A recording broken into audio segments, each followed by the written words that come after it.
whole shooting match. So get them to talk about, if you're talking about materials, talk about the botanical name of the timbers, or talk about the chemical structure, the chemical name of ABS, or what is ABS. Get them to talk about materials or processes or software or coding or whatever is the guts of your product, using appropriate technical terminology without being stupid about it. Yeah. Steve, I've always interpreted that to mean the language used in the process plan. Yeah, definitely as well. Yeah. I think the best ones that we see, the language throughout the whole thing has got a technical flavour about it, but it's still written pretty. I mean, you can tell if it's downloaded, but if it's laced with appropriate technology, the teacher's probably teaching that. That's a good thing. Yeah, I teach the coding side of it, and so with my students, commenting is something that I get them to do throughout the code, and it's a great way for them then to revisit what they've actually put together. But I say, look, you're validating the product that you've done, and this is, as part of that assessment, you're showing the assessor, look, I have written this piece of code, I own it, and this is why I understand it. So, and what will be good about that is you're evaluating as you're going, and that's really strong evidence. Yeah. So in other words, it doesn't need to be, an E1 to 4 at the end, because you're already doing it. Yeah, it's easier for them as well, Awesome. coming back. Awesome. And the markers will pick up on that. I'll need to say to them, well, look, evidence of investigation or planning, or it can be in the first couple of lines, or it can be in the last couple of lines. So, but that's a really strong way to do that. It's fantastic. That's great. Communication needs to be as concise as you can get it, obviously. One of the things about Year 12 and writing this folio is what you leave out is just as important as what you put in. Because you've got 2,000 words, you've only got 2,000 words. Some of the kids we work with are going to struggle to get to 2,000 words. I know that. But equally, some of the kids we're going to work with are going to finish up with 3,000 words. So you need to say, hey, get back on your bike. Have a critical look at what you're writing. Get the word count right. And in so doing, cut the crap out. Get the stuff in there that doesn't really value add to your argument. And they'll then come up with decision making that's valid because it's their work, and they'll be able to present something that's 2,000 words of concise information. Awesome. So that's why when they write, they need to write as concisely as possible. If they've got drawings and stuff, make sure they're clearly annotated and are relevant to the focus area. In other words, don't chuck stuff in there that doesn't really matter. You can include communication is obviously well done using any sort of graphics. So how do you communicate that you've finished a product? Engineering drawings, perfectly done. Renders, perfectly done. These days the CAD packages are easy to get good stuff out of. If you're in a photography environment,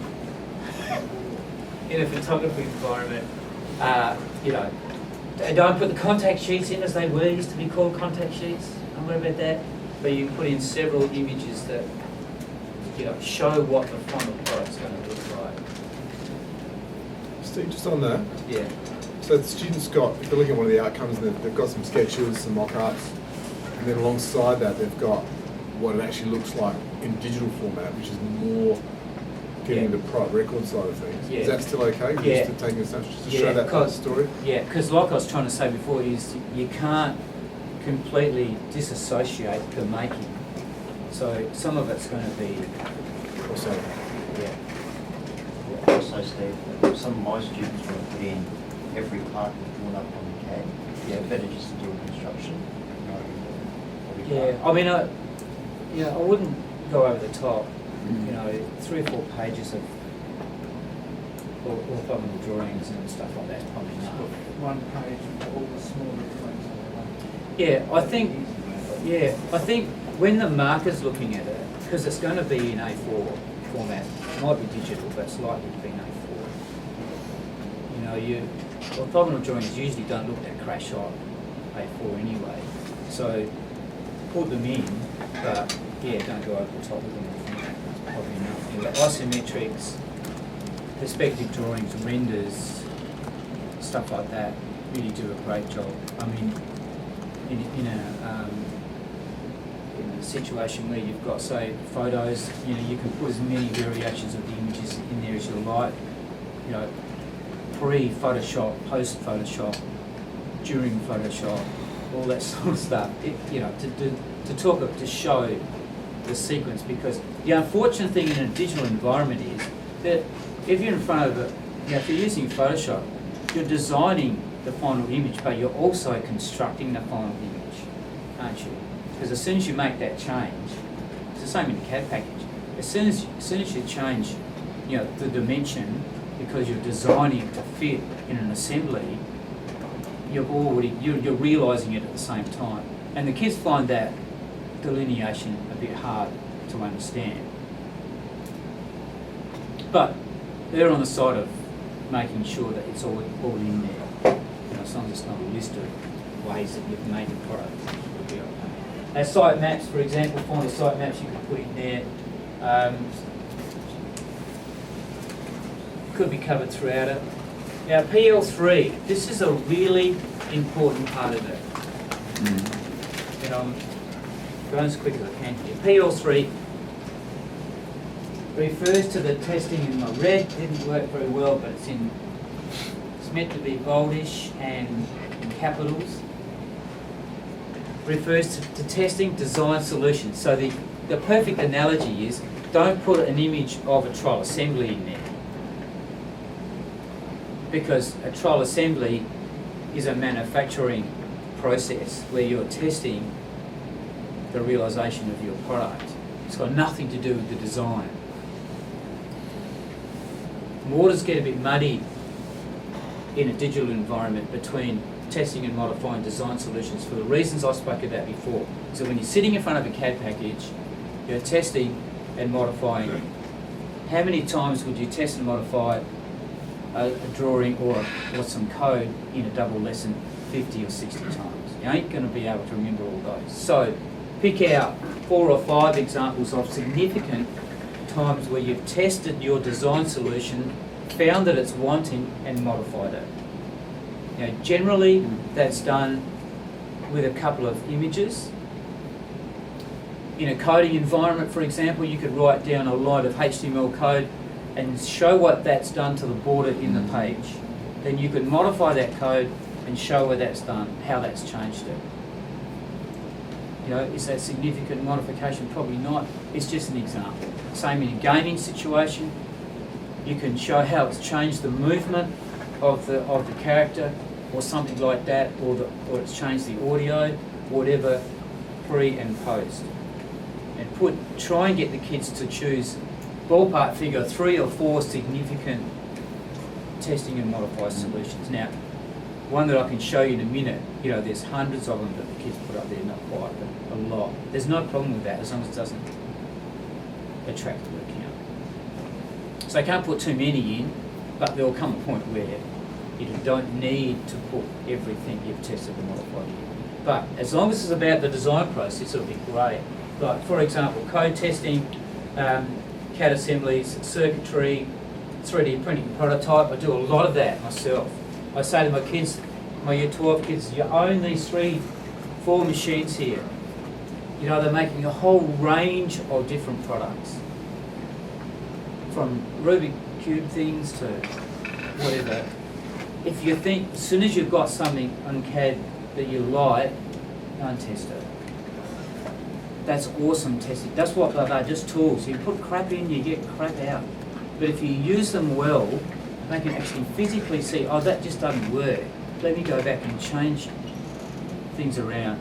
So examples of that 3D printing is awesome if you're doing in that environment. Could this summarise the skills application testing if part of Yeah. their skills application, they've said they wanted to try out a range of different possible joints. Yeah, Go and do that, but then summarise it here, why they've made the particular choice they have. yeah. If you, as long as they word it carefully so that it's taking part in their final product, Yeah, so the Then- skills tasks that they've chosen are scaffolded. Yeah, for this very... yeah. No, that'll be okay as long as you're not putting in work that's an assessment slot one. Right, the analysis of that Yeah, work. yeah. The analysis is fine. Yep. Yeah, that would be good. Think camera setup, for example, focal length, aperture, shutter speed, that's all relevant. To change any of those and modify them if you're doing that 100 times in a shoot or more. So pick out some good examples of it and show it. The dodgy images that aren't going to come up too good in the folio, then try not to have dodgy images that don't come up too well in the folio. Simulation of CNC operations, perfect. Flash error reporting, perfect. Troubleshooting, network testing, cool. Validation needs to be relevant to the focus area and the conventions if you can do that. So testing and modifying is just a whole range of stuff that the kids have done when they're designing, not making. Okay, so, okay, nearly there. End of it. Evaluation. E, 1, 2, 3, and 4. This is how I've summed it up. E1. I reckon that the second dot point, well, the first dot point is what I would like to see that was insightful. The second dot point is the one that the markers are going to be looking at. They're going to be looking at, you got some paper, yeah, the second dot point, yeah, is probably the one that the marker's going to be looking for. They're going to be looking for you, the student, to comment on how effective their product has been compared with the original design intentions and their design brief. Because I'm going to tell them to do that. Because I think what we need to do is to establish that relationship between their original design intentions and what they've been able to do. It's quite good for them to say, I satisfied none of my original intentions, but I've come up with a great product. Cool.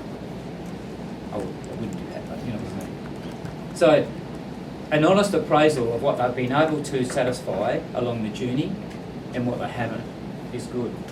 It's really important. Really important. Because if you look at the overall heading here, it's evaluation of product success against the design brief requirements. Now, the tricky bit there is that referring to the realisation, or is that referring to the design outcome? And there's a little bit of muddy water there, but if you refer to the design outcome and the realisation, you could say quite comfortably that I was able to design my game well, and it met my design brief requirements, except the one that said it had to work. And so that I've met the design brief requirements really well, but they weren't able to get the game to work properly. That's fine. Say that. It's got a few little bugs in it, cool, but they've done a lot of learning, so say that. Yeah. Okay, how effective was the making of the product? That's an interesting one that's in there, because that's actually now referring to the realisation part of the whole thing, really, for the first time. Interesting. So, yeah, if I was doing it again next time, I wouldn't have used that router, I would have used another process, or whatever. And reference it against the design brief intentions, which is pretty straightforward. For E2, evaluation of the effectiveness of the product realisation process. So again here, the SACE board saying to us, okay, now let's talk a little bit about the making. Okay, so kids should put down strengths and weaknesses of the product or system, and you know, it's quite a good idea, you know, without going over the top, to say mine was complete and a disaster and I put it straight in the bin, to talk about things that didn't go right in the realisation. You know, stuffed up that when I was cutting it to length, and so it's finished up 200 millimetres shorter than it was supposed to be. It still works all right, fine. Yeah, or the games, my game's only got 3 levels, supposed to have 5. Okay, that's fine. The web page, you know, on my web page, I wanted to have 7 pages and I wanted to have a lot more audio in it. I just couldn't fit it in. And speaking of web pages, while I think of it, I get all my kids to load theirs live. So when they put their submit for assessment type 2, the SACE board, they click on a link. So the markers mark it live. So you can't hide that. You can't hide there if you've got things that don't work. Yeah, you can't hide. So that's not a bad way to do it. It's scary, but GoDaddy's a wonderful thing. E3, reflection on materials, ideas and procedures and recommendations. Again, it's a little bit realisation-ish. If a student would start the project again from scratch, what would they do differently? Were the procedures and material selections appropriate? So there are a couple of dot points that you could put in there to satisfy that criteria. And the last one, E4, can be covered in I5. Now, I5 is when you're talking about the impact of your product. But I don't personally do it that way myself. Here's a couple of examples of things that I tell my kids to look at. The concept of e-waste, the software development needed to make your product. You can link it back to that impact in I5, but it might include, you know, life cycle discussions. It might include recyclability, an ecological footprint, a carbon footprint. How does it make the society better?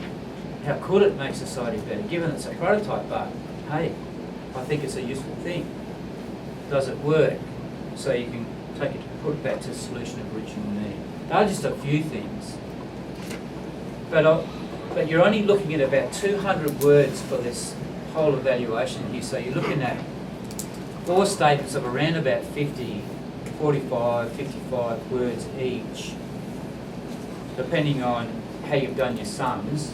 So you really can't go to town on this.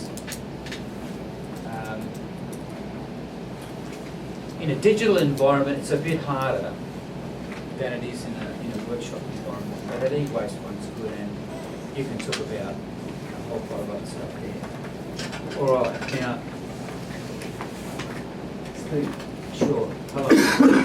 just on that word count. Hey, yeah. So you suggested that the third part, the investigation, that should be about 800 to 1,000. Yeah. 200 words for the evaluation. So that would leave about 800 words for the planning section then. Yeah, 6 to 8. I mean, you might spend a little bit more for the design brief. And the planning, you know, I've seen some pretty good planning exercises only go for about 300 words because they're full of images. Brilliant. But for the most part, they usually around about that much. And like I said, I really, like if the SACE board ever gets hold of me saying things like this, I'll sack them straight away. So remember that it's only just a ballpark thing, and that you could spend 100 words on the design brief, 50 words on the investigation, write a wonderful planning and evaluative section and still get a great mark. Depends on how you write it. So that's just, from my experience, a bit of a ballpark thing. Rightio. This document, I'm pretty sure you've all got, as a scaffolding document, it's awesome. But it's worth me just quickly running through it. Because it's got, I mean, that's I1, I2, blah, blah. And the notes on the right-hand side are the ones for the marker. So what you're seeing there is the sheet that the markers get. Because I would be thinking that the marker's going to have that stuff next to them on the table after they watch Home and Away, so they get a cup of tea to do some work at night. They've got 80 or 90 papers each to mark. So they're going to need a scaffolding experience, and that's what they'll get. And it's quite readily available. If you haven't got it, I can give it to you. But it is a good way, a good thing to tell your kids and say, look, hey, if you can put a tick next to each one of those, you're going to get 16 out of 30. If you can put lots of ticks next to some of them, of course you can get them. But if they haven't got a tick next to some of those, you know, hey, they're at risk. But it's a good, I find it's a good scaffolding thing. Yeah? Rightio. I'm not going to waste too much time on that because I've sort of been through it, and I'm happy to send you a copy of it, and there's not much you probably don't already know about it. This one is a great system to control thing, and if you're wondering why bits are missing, it's because the SACE board, the government can't be seen to be endorsing any products. So you can't have an image of a girl walking down the street and behind them there's a street sign that's got Coca-Cola on it. You can't have that. So this particular student decides that golf bags are too heavy. So this person is going to design a golf set that's got one club with several different heads. Awesome. Okay, but of course, a lot of their folio was full of shots of, you know, Jason Day and with all sorts of marketing stuff plastered all over it. I'll quickly go through this. Oh, incidentally, that's the thing, isn't it? That image. And a few of the images that are missing, that the marker says straight away, oh, this has got something to do with golf. Oh, and probably this student is manufacturing something because it's a system to control thing. So it's a good communication thing, isn't it? Unfortunately, the full impact is missing. But get your kids, do themselves a favour and put image on the front page that tells a story about what they're designing. So careful selection there would be my advice. Contents, we won't go through all this, but I like the contents pages in the folio. Yeah, it might take up 40 or 50 words, but it's probably a good thing in terms of planning. There's probably good things in terms of concise technical language. So there's, you know, a PL2 evidence there, really, of concise language, and maybe even PL1, there's some planning evidence in it. Like I said, it'd be awesome if it was all bookmarked or hyperlinked so that the marker could whiz through it, but there you go. Identifying the challenge. Again, we won't spend too much time on that, but you probably can't see, but it says here the excessive weight of the golf bag and all the clubs can be restricted to manage when playing a casual round of golf, etc. So what they're saying there is exactly what I was explaining to you before. And the design brief on the right-hand side, and this person has gone research proposal, constraints and outcomes. Cool. Cool. Yeah, it's not function, aesthetics and constraints like I said, but I've got something different, something brilliant, but works awesome. Probably because the teacher understands that terminology and is able to sell it. So it's pretty good. Concept sketches of the driver down here, pretty sophisticated, but immediately you get the idea when you look at this folio that there's some sophistication about it. I didn't quite get the images here, it looks like a screw thread. Not much else made much sense to me because those two images had to be removed. But it is a simple rug screw locking system that, I mean, I didn't think that was a wonderfully effective image, but pretty good. Product analysis, and again, these three images down here got ditched, so you couldn't look at the drivers and the carrying cases and stuff like that, so a bit of bit of information missing there. There's the existing product analysis I was talking about before. Steve, Yeah. you're not suggesting there's a problem in the initial delivery, it's only of the representation of this because it had commercially Yeah, content. So yeah. the student was able to submit and wasn't penalised. Definitely. Yeah, it's only this one's actually one that's been posted on the website. I see. Yeah, sorry, I should have made that clear. This one's actually online, and because it's online, the government policy says, and so therefore the States Board policy says. I can show you a couple, but I will show you one at least anyway. It's not online. So once we can do it through data, we don't have to worry too much. But this was a States Board one, so I have to go by the rules. Materials and processes. So talking here about ABS, PLA, chemical wood, polystyrene. All of these were used by the student, and so there's been some analysis there, and some images there. So pretty good. The impact analysis, it's all about how 3D printing has changed the environment of the designer. Perfect, absolutely spot on in this, for this particular folio, because the person's actually going to be making some of their parts using a 3D printer, or parts irrelevant, but also prototyping using it as well. So that was really pertinent at the moment. You know, how 3D printing is changing the life of not just designers, but increasingly people in all sorts of fields like medical environments, and also general people just buying 3D printers. There's a brief refinement, and I like this, because following their research, they've actually changed the brief a little bit. Now, we won't go into it, but it says, based on my depth of research, I'll attempt to fulfill the initial design brief to the best of my abilities. However, once beginning it, it was identified that ABS plastic was not the ideal material, blah, blah, blah, blah, blah, blah. So the kids revisited it. I like it. Here's the interesting thing. It's a very interesting thing. This is a plan, a sequential list of the design steps the students take. Now, on closer inspection of this, you'll see that they were remarkably accurate. After 2 hours, they got up and left. So it wasn't 121 minutes, it was exactly 120 minutes. And also, some of these things in here are manufacturing realisation things. But overall, this is a very comprehensive representation of design sequence. So this is in the planning section. I like it. It tells me that this student has gone through a fairly lengthy process of designing. These parts here, materials needed and equipment needed, you know, in a digital environment they wouldn't be there. Okay, because you're using software, probably the same software, so you probably wouldn't need to put them in. But certainly those columns, and this one here where it's got outcomes, awesome, I reckon.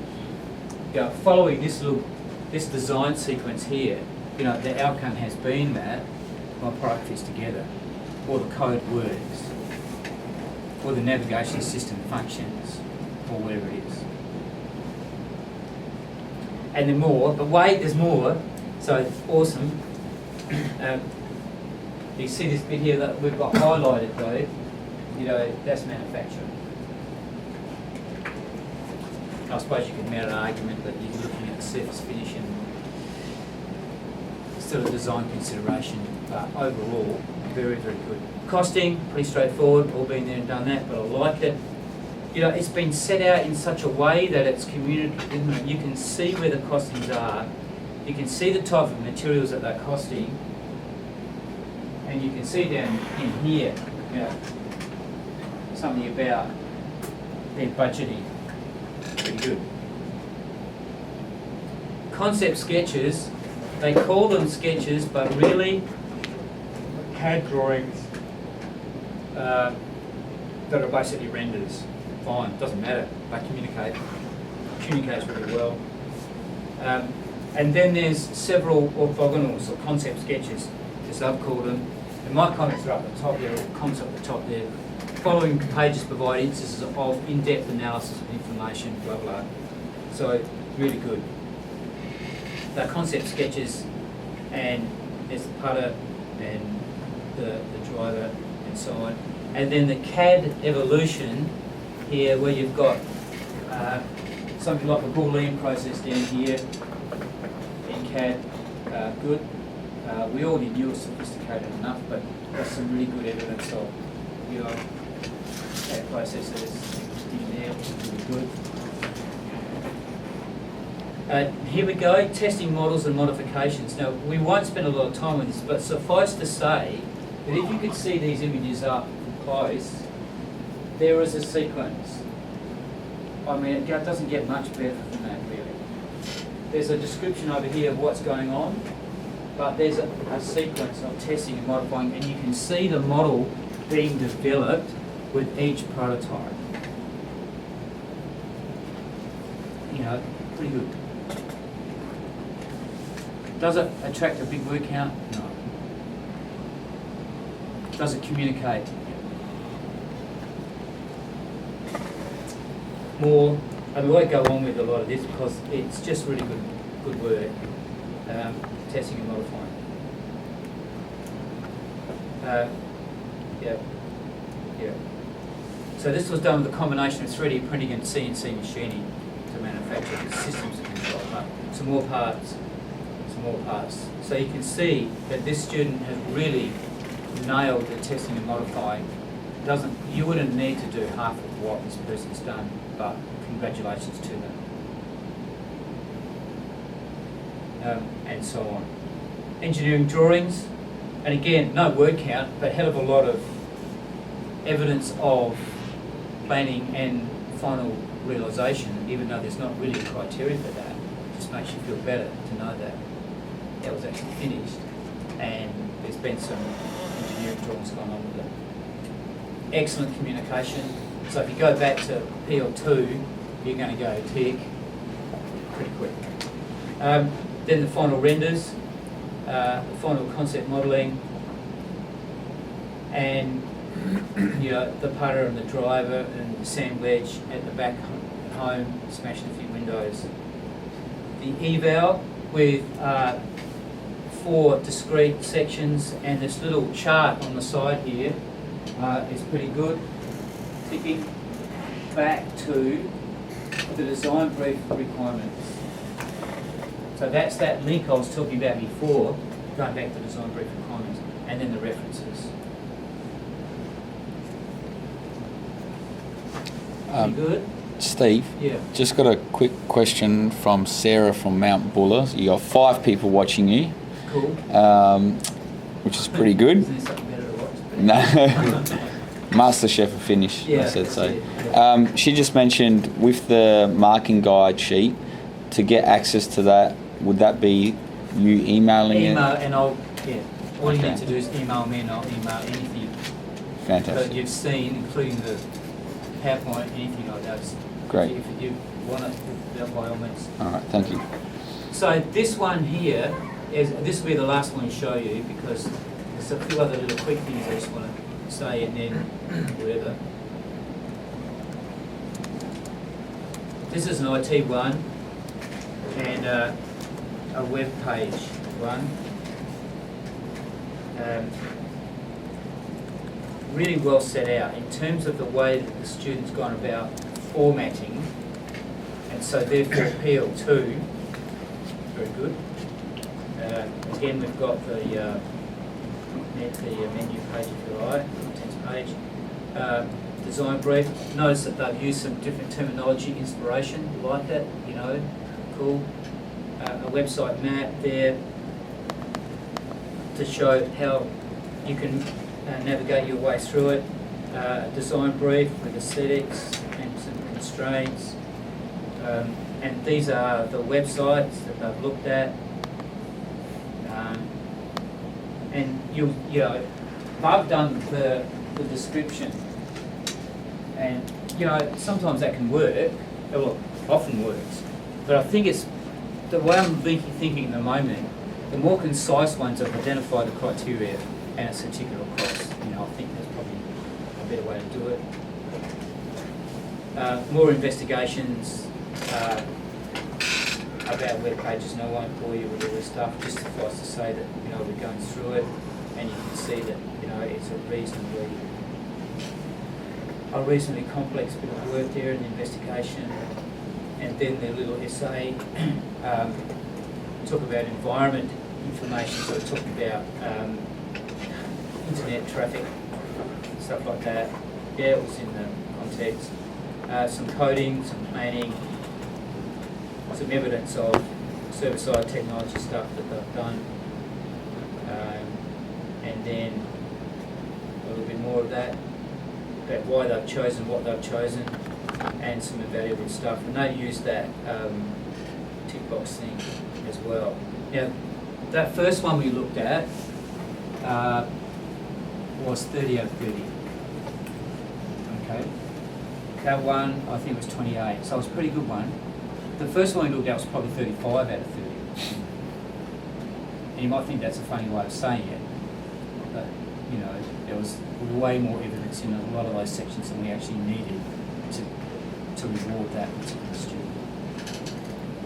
It was 26, 27, 28, that one just sitting up there, which was pretty comprehensive, but probably don't need much more than what that last one was to get the job done.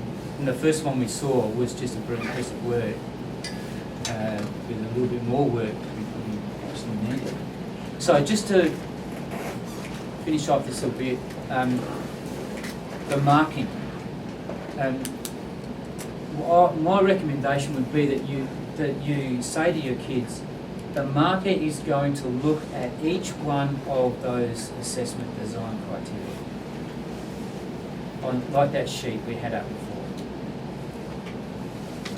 If you, that is the student, if you can't put a tick next to, get them to mark their own, I'll give my kids that, give that a crack. If you can't put a tick next to each one of those or you don't understand them, better talk to me about it quick. Because that's what the marker's going to be doing in their 10 minutes. 10 minutes is not a long time. Will some of them take longer than that? Yeah. Some of them will take shorter than that too, because there won't be much to read. But some of them are going to take longer than they should take. But in theory, they get 10 minutes. So it needs to be a communicative, concise document. That, you know, that first one, it took me, 15 minutes to go through. I reckon you all could have gone through that in 7 or 8 minutes and know full well that that is a great piece of work. You don't have to spend, you don't have to labour on it like I did. You just knew it. Because you know the system, you know the criteria. So that's how you've got to teach your kids to know the criteria as much as you can, as much as you can unpack it for them, so they don't leave anything out. So what I'm getting to do with my kids, end of week 8, they hand me in their first draft. I'll be looking at bits and pieces that they're doing on the way through, but I'm only going to mark one draft, and that's going straight into Turnitin. Right? So Turnitin.com, straight in. Make sure that it's not heavily plagiarised, because if it is, I've got time for them to turn it around. So it's no good putting the last one in, it's all over. And you can't put the next one in either, because it's going to come up about 90%, because you'll go straight back to the database and find the first one. So you don't get one crack at it. So I do that for my med apps as well, so they understand that that's the process. That, yeah, we're going to check it, so don't put anything silly in there. Put it in your own words and reference it. So it's a Year 12 standard piece of work. Then give them a week or two, mark the last one, probably end of week 10, thereabouts. The marker, the situation is that you'll mark it on 2 people will see the kids' work under normal circumstances. That'll be you and a marker. So you'll give it a mark out of 30, and the marker will give it a mark out of 30, completely unseen. So no one, the marker will have no idea in theory what school it is, obviously student names or anything like that in theory. And of course, idea what mark you give. All right. So it's a cold document from that perspective. So it's really. I keep saying to the kids, I know exactly what they've done for 30 weeks, but the marker will have absolutely no idea how hard they've worked or anything like that. So you straight through it. Now, if I give it 24 as the teacher and the marker gives it 30, it's greater than a 5 differential. So it'll be marked by a third marker, again, unseen. And the two closest scores will go forward to form an aggregate at 60, because actually stage 2 is at 200, sorry, not 100. It's actually 90 or something like that, but anyway, that aggregate score goes through, the two closest scores go through. So we're 80%, so it's a congratulatory statement that 80% of you get it right. That's pretty good. My recommendation is, so to follow that example through, if I gave it 26 and the marker gives it 30, straight through, aggregate score. All right.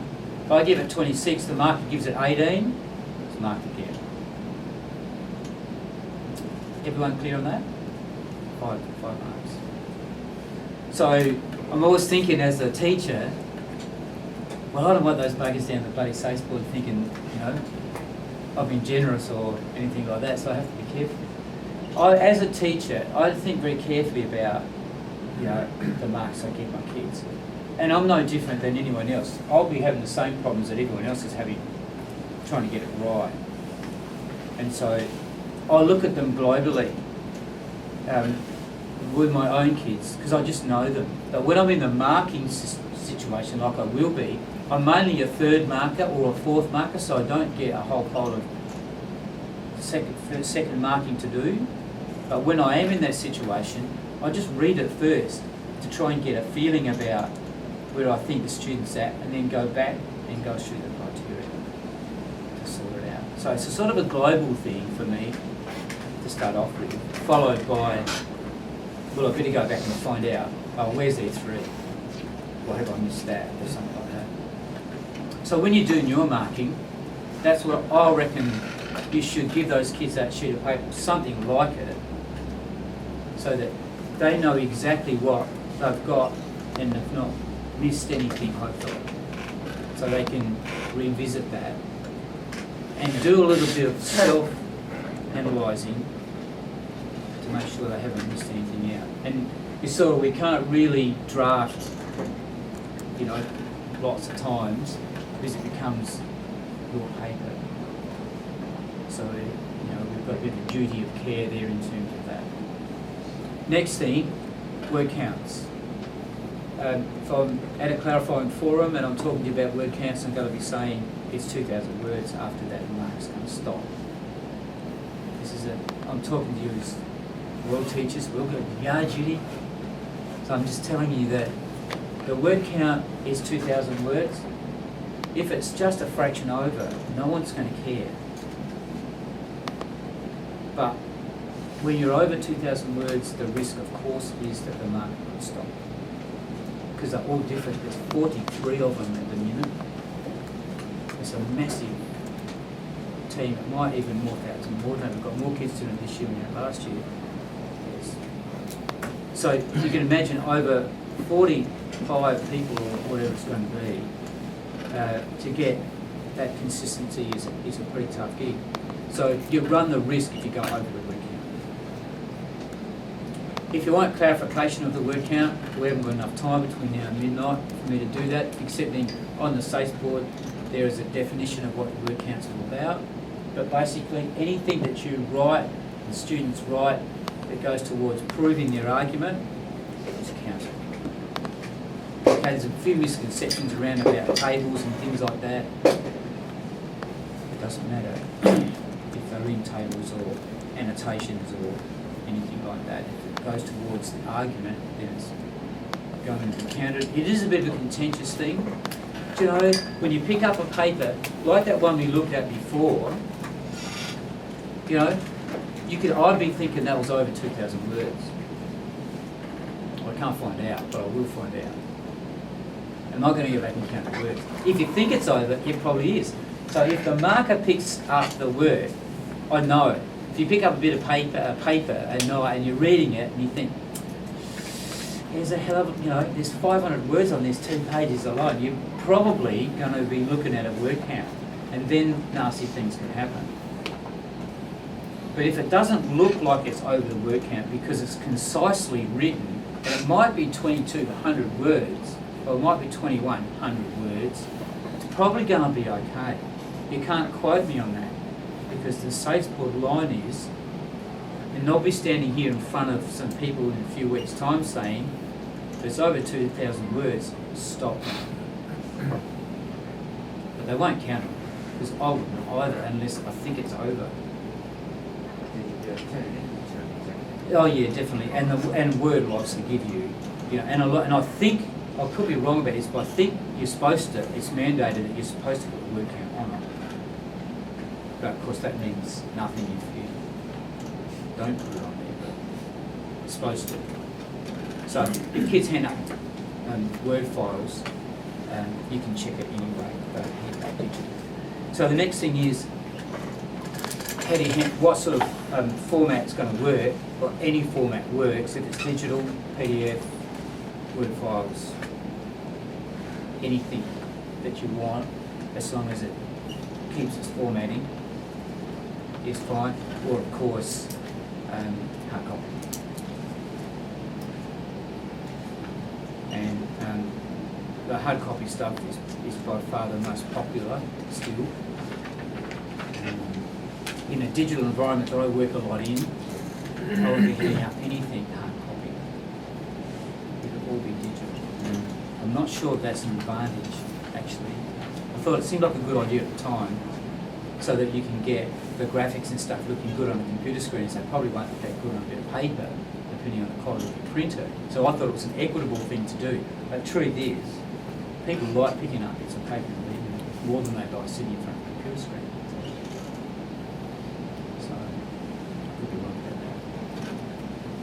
I think that's probably about it. I could keep on talking about this for hours, but I'm not going to. I think it's probably best if I just ask now, if anyone's got any clarification or points or questions, or want me to go over anything. Yeah, I've got a question, Steve. You know how you're not allowed to identify the student or their school? You do a video presentation, Yeah. and that student's wearing the school jumper, the school blazer, and you can't identify the student in case you're perhaps, I don't know, racially motivated or whatever is the marker. And I can see that kid's clothes, they're Chinese or whatever. I don't really understand that concept. That's a difficult one. Yeah, the SACE board strives really hard to be as equitable as they can be, and I love that. So they just take everything out of it in terms of gender bias or racial bias marking or anything like that that they can. That's all the reason. That's the only reason to do it. The funny thing is, for the assessment type 2, you have names and naming your mother and her sister and birthdays, and there'll be mates standing around at school with arms around each other in school places. So for assessment type 2, we want your names on it. But for assessment type 3, it's just the SACE number. Yeah. So it's so funny, isn't it? Because on one hand, you're saying we don't care if you divulge who you are, but for assessment type 3, I guess it's because that marking regime that they've got of, everything's got to be fair and equitable and anonymous is what they do. Yeah, I've been doing the video folios, and the student will start by, hello, my SACE number is 1, 2, 3, 4. Yeah. So, and I've never Blacked out across the face. No. Like They I've got never. hood on. No one's ever. No. Yeah, but I mean, yeah. Yeah, so any way that you can present it, because Yeah. interviews and stuff like that would work brilliantly for this stuff. I reckon one of the best ones I saw was actually a web page It was the Folio. It was awesome. It was, you know, you could never, as the marker, you could navigate you through. Oh, let's have a look at the planning. Oh, I say, so, yeah, awesome. And it was a really well put together, annotated over, the student voiced over it as well. You know, 12 minutes is about how long you should do something that's, they say is equivalent to it doesn't work, but I thought it was great. It's fantastic. Any questions? Because like, don't be thinking that I don't have the same problems you do, because I will have. I have the same problem trying to figure out what marks to give the kids, and so if you've got anything that you're not sure about, send me out. Because I so congratulate you for being here on behalf of your schools. Just a small one, Steve. So the contents page is included into the word count. Yeah. Yep. So there's an argument against putting it in, for sure, Yeah. because the marker's going to read everything. But I don't mind it as evidence of planning and concise. You know, right? I mean, probably if you construct it, it's not going to take up more than about 30 words. Brief annotations as well. If you've got like a beautiful picture that you've got there, and then you've got a couple of small little words Yeah. there, that's included, all included. Yeah, just Yep. let the image do the talking for you if Yep. you can. Because you know, like, I don't think, you know, if benchmarking yourself, if I've got one that I don't know, and I'm saying to myself, I don't know if this is 14 or this is 16. I only go up for a cup of coffee at recess time and sit next to one of my phys ed mates or one of the English teachers, and I'm going to say, look, I know this is tough, can you give me 5 minutes? Have a quick browse through that. How do you think that is? How successful is that? They'll be right on. They won't need to know the criteria, because they can recognise succinct responses. I mean, you might give them a bit of a quick, so it's Folio for technology and kids designing, you know, a cabinet. How do you think they've gone? And if they are good enough friends, they'll scribble through it really quickly and give you a ballpark figure that'll be pretty close. Because teachers are like that, you know. And it don't have to be teachers either. You know, your partners, anyone that's prepared to sit down and read through it. And then, because there's jargon that people from outside public that we still usually don't know that we're using.